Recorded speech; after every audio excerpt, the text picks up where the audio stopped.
Hey, how's it looking, gang? So in today's video, I want to talk about, getting prepared, right? Getting prepared. Now, I live in a four-season country, and for anybody that lives into a four-season country, you know that is a time of year when winter starts to roll around, it's starting to get cold, leaves start to fall off the tree, and pretty soon you have snow on the ground, right? And for owner operators who have their own vehicle, it's very vitally important that making sure that you're starting these vehicle up and you're running these vehicles, because when the weather gets cold and the vehicle sit for a long period of time, it can cause a lot of problems. The engine can seize up. You can have a whole lot of issues with, even the fluid in the system get clogged up because you're not operating the vehicle, keeping that vehicle running so the engine stays warm and it's in good running condition, because you want to make sure that when you're ready to go, your equipment is also ready to go, right? You can't have it sitting down for months at a time, not starting it up, not even driving it just to make sure that it's still running. Because when you live in a country where the weather gets really, really cold and even get down to freezing, you have to make sure that your equipment is ready to go when you're ready to go, right? So it's key for any owner operators who have a vehicle that they're depending on. It's your bread and butter. You have to keep it running even when you're not working it, even when you're not using it, because those things, in really drastic temperatures can really, really affect the functionality of the equipment.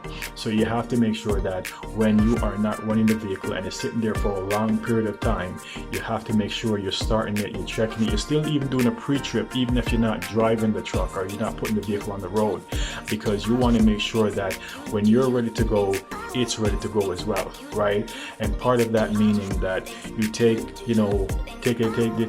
the appropriate steps to making sure that the vehicle is still running, the engine is running over, you turn it on, let it run for a while, even if you're not going to put it on the road, but just start and let it run for a while, and then you can shut it off, and then do that periodically until you're ready to go, because it's very important that when you're ready to go, your vehicle is ready to go.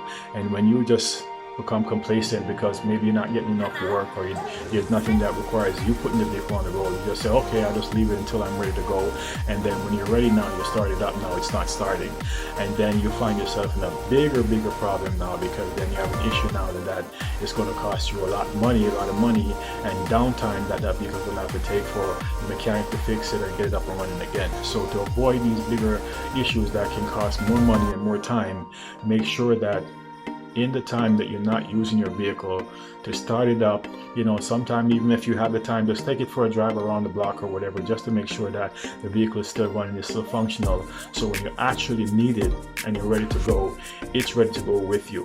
Okay, so that's just what I want a quick video I want to put out there. The changing season, and then especially where I'm at in Canada, where the weather changes, gets cold, we have to make sure that those things that we depend on, we have to make sure that you're in good condition when you're ready to go, so we don't have to face a bigger problem, and a bigger problem either replacing it or repairing it. Okay, so that's what I want to see in this video. Any questions? I have my email listed below. You can reach out to me and drop me an email. And if there's any questions, you can also respond to the email, and any comments you want to leave, I can drop that there as well. Okay, so till next time, folks, be safe, and I'll see you on the next video. See you then.